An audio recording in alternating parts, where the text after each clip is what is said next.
Iya kan? Kalau kita ngomong anak kita, jadi anak pinter ya, cari duit banyak, jadi orang besar, dikenal orang semua, itu binasa semua itu. Dihargai orang, luar biasa kamu, wah diperlukan orang. Soalnya kita nggak boleh lagi ngomong seperti itu pada anak kita, kalau kita tahu ini. Kenapa? Christ our vision.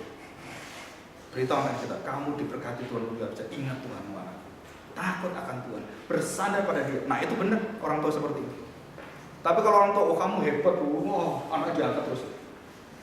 Tinggal tunggu. Ya, Oke, ini tanpa Kristus saudara tidak mungkin mengenal. Saya sudah jelaskan. Jadi di dalam perjanjian lama sampai perjanjian baru tidak ada orang kenal Bapa tanpa Kristus. Jadi jelasnya bagaimana Pak? Jadi kalau kamu kenal Bapa, nggak mau Tuhan Yesus saya seperti orang Israel, ya kan? Mesias yang mati kasih nggak mau dia. Saya kenal pada Yahweh itu. Kamu sama sesatnya dengan orang dunia. Kamu belum percaya dan kamu dibinasakan. Ini perkataan jelas. Barang siapa percaya pada anak memperoleh hidup kekal, yang tidak percaya binasa. Yohanes berapa? Nggak ingat? 3:16. Betul kan? Kalau kamu tidak percaya pada anak, kamu tidak akan bisa memiliki hidup kekal. Dikatakan, tidak dikatakan kamu percaya karena Bapa, nggak perlu pada anak, nggak bisa hidup kekal. Kenapa? Karena Bapa yang percaya salah, bukan Tuhan yang benar. Jadi satu-satunya jalan pintu untuk melihat Allah yang benar, yang menyelamatkan, menebus kita adalah Yesus Kristus. Dan saya harapkan di dalam waktu 2 minggu ini saudara mendapatkan hati Yesus. Ya. Mendapatkan hati yang Tuhan ini. Jadi sekarang kita tahu kuncinya hidup kita itu di mana. Saya bisa merasakan apa yang dirasakan oleh orang-orang yang menulis buku itu. Dan bagaimana dia membina jemaatnya selama 3 tahun. Tony Merida, Profesor Merida, mendidik jemaatnya 3 tahun. Khusus kitab Efesus. Hanya kitab Efesus 3 tahun. Dia jelaskan semua bagaimana itu cara, bagaimana permulaan dunia, bagaimana Allah merancangnya, dan dia membawa Efesus itu ke dalam perang seluruh kitab. Jadi bukan kitab Efesus saja, tapi juga perjanjian lama diambil oleh dia. Ini di dalam perjanjian begini. Jadi Efesus itu mengacu pada perjanjian lama semua diambil. Ini Musa begini, ini begini. Jadi begitu aja, begitu luar biasa. Jadi dari satu kitab itu kita melihat seluruh kitab itu memuliakan Kristus. Kita membuka Amsal, kita langsung tahu kitab yang lain memuliakan Kristus.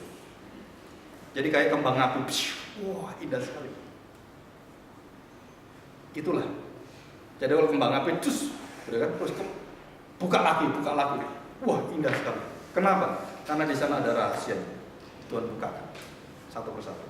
Nah, saudara, kalau saudara sudah merasakan itu dan sudah masuk dalam apa yang saya jelaskan, terus saudara mengerti sedalam-dalamnya, saya percaya saudara itu adalah kuasa roh Tuhan dan bukan kuasa manusia, bukan kuasa saya ngomong, tapi itu ada satu kuasa anugerah Tuhan. Jadi mari kita saksikan Kristus itu dalam hidup kita. Jangan mempermainkan firman. Jadi orang-orang yang mau belajar firman Tuhan, yang memandang firman, hati-hati. Kenapa? Karena kamu akan diuji dan dihakimi oleh firman. Jadi kamu harus betul-betul tahu siapa yang kamu beritakan dalam firman. Fokusnya siapa? Bukan diri saya.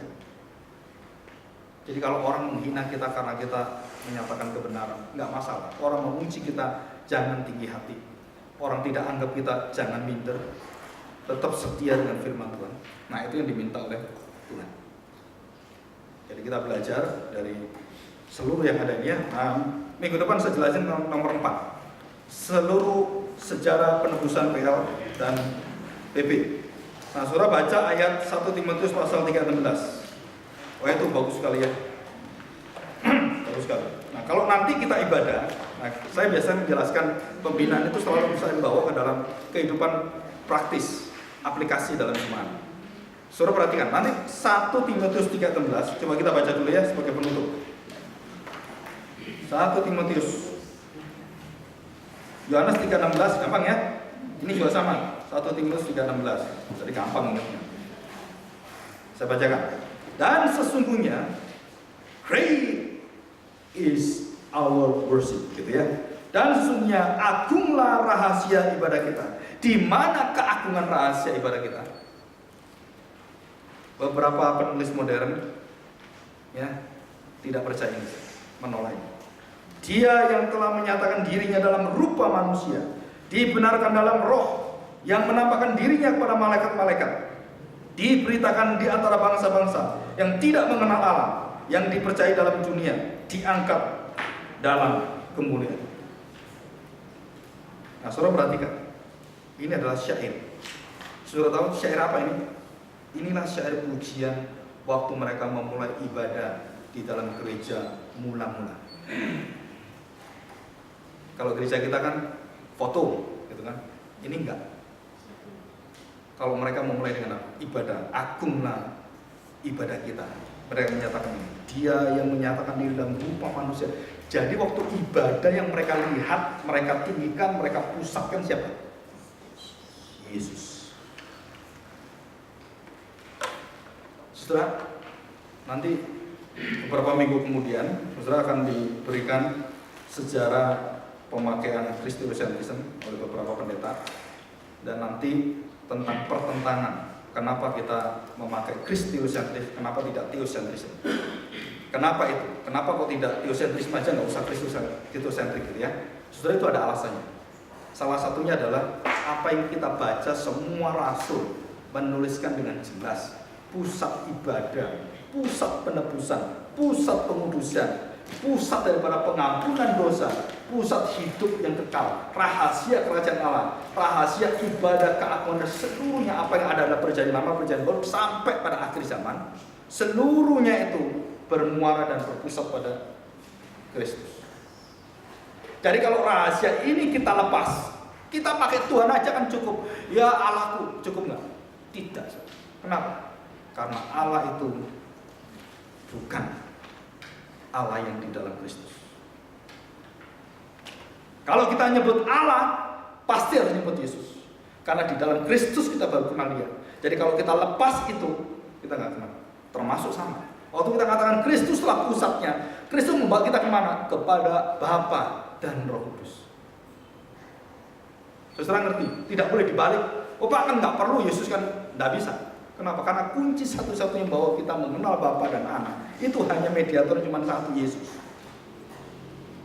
Jadi saya kenal Allah kan cukup Pak, kan itu mencakup semua. Nggak bisa. Kenapa nggak bisa? Karena yang mati bagi engkau berdosa, yang mati dalam dosa-dosa, mengangkut dosa-dosa kita, itu bukan Bapa dan Roh Kudus. Dan ini bukan karangan saya, ini adalah keputusan Allah Tritunggal.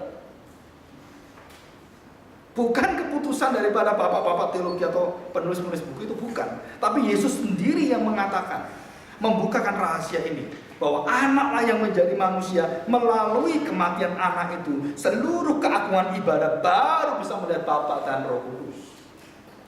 Tidak bisa dibalik. Melalui Bapa terus nggak bisa. Yesus mengatakan, tidak ada orang yang bisa kenal suara Bapa, rupa Bapa, lihat Bapa. Nggak bisa. Jadi bisanya bagaimana? Engkau lihat aku, engkau melihat aku. Luar biasa ya. Itulah rahasia keagungan kita. Nah, kita belajar, saudara, kita membentuk satu pelayanan yang tidak mudah. Dan saya percaya kita membutuhkan beberapa generasi, bukan hanya generasi kita. Dan saya berdoa siang malam, saudara, berdoa untuk orang-orang yang sungguh-sungguh punya hati ini, yang membawa dengan hati sungguh-sungguh takut akan Kristus Tuhan kita, dan membawa visi ini bukan untuk dunia dulu, tapi untuk dirinya dan keluarganya. Baru dia bawa itu. Dan itulah yang kita doakan. Saya berdoa banyak sekali, supaya kalau memang Tuhan berkati Gloria, Gloria menjadi tempat pusat Christ Theocentrism ini. Dan kita memberkati gereja banyak, ya, mengembalikan gereja-gereja kembali kepada Tuhan yang benar di dalam perantara Kristus Yesus. Karena tanpa itu, gereja yang melayani Tuhan di seluruh yang kita kenal sekeliling kita, sehebat teologi apapun, Mereka tidak pernah kenal Tuhan. Mengerikan sekali. Itu menjadi tangisan, bukan hanya di gereja lokal, tapi saudara melihat gereja-gereja begitu celaka semua, hancur. Mereka tidak pernah mengenalkan kepada Kristus. Hamba Tuhan pendetanya, seluruhnya itu kebanggaan dirinya. Nggak ada yang mengangkat Kristus. Kemarin saya beritakan dua majelis, satu penatu, dan saya minta mereka 2 jam bergumul dengan saya. Saya suruh baca Lukas 24. Saya suruh mereka merenungkan 2 jam bersama dengan saya renungkan. Dan saya beritahu, seperti Filipus dengan sida-sida Ethiopia. Waktu tanya, siapakah Yesaya ini? Siapa saya? Filipus tidak menjelaskan Paulus atau Jili, tidak. Dia jelaskan, hamba yang menderita itu adalah Kristus yang aku percaya. Dan waktu selesai kita berdoa 3 orang di hotel itu, mereka menangis luar biasa. 40 tahun dalam pelayanan tidak kenal Tuhan Yesus. Mengerikan. Saya berdoa terus supaya Tuhan pakai kita semua, ya. Mari kita berdoa. Sungguh kami bersyukur di hadapan Tuhan. Semakin kami mengenal Engkau, kami semakin gentar. Karena tidak mungkin kekuatan manusia bisa melakukan ini. Seluruh waktu Tuhan karya, peristiwa, kejadian, orang-orang yang Tuhan pakai, baik yang di dalam ketetapan Tuhan, dalam hidup kekudusan bersama dengan Engkau, ataupun pemimpin-pemimpin yang melawan Engkau Tuhan, mereka pun menjadi rancangan Tuhan untuk meluruskan dan membawa kegenapan rencana keselamatan. Dan kami hari ini juga sadar Tuhan, bahwa di sekeliling kami banyak orang yang belum percaya. Mungkin anak kami, istri, suami kami yang belum mengenal Tuhan. Dan itu pun salah satu rancangan Tuhan yang diberikan pada kami, supaya kami berdoa menjerit di hadapan Tuhan seperti Rasul Yohanes. Kalau tidak ada darah anak domba yang dicurahkan, maka tidak mungkin kitab kehidupan itu terbuka. Dan tidak mungkin anak-anak kami, keluarga kami akan diselamatkan. Kami menjerit, kami menangis, supaya Tuhan bukakan itu kepada orang-orang kami cintai di sekeliling kami. Sehingga anak-anak kami adalah anak perjanjian, anak-anak penuh dengan kasih pengampunan dari Tuhan, yang mengenal Kristus dalam seluruh hidupnya dari sejak kecil. Tuhan bantu kami dengan kuasa Roh Kudus-Mu. Karena kami tahu Tuhan, bahwa kami membawa bukan hanya gereja Gloria, kami membawa ribuan gereja kembali pada Tuhan, khususnya di Indonesia ini, yang kehilangan arah hidup mereka dan tidak tahu apa yang mereka lakukan. Pemimpin-pemimpin gereja, jemaat gereja, mereka tidak tahu hidup menjadi apa dan tujuannya kemana. Hari ini dengan jelas firman-Mu mengatakan, Engkau memberitakan dirimu sendiri, dan Engkau menyatakan dirimu lah yang harus menjadi pusat hidup kami. Dan kami bersyukur Tuhan, setiap kami yang mendengarkan hari ini, Tuhan berkati kami dan berikan kami kemampuan kekuasaan dari Roh Kudus itu, sehingga kami bisa menjadi berkat bagi orang-orang sekeliling kami yang belum mengenal Engkau, anak kami, keluarga kami, istri atau suami kami, dengan kuasa hari ini Tuhan.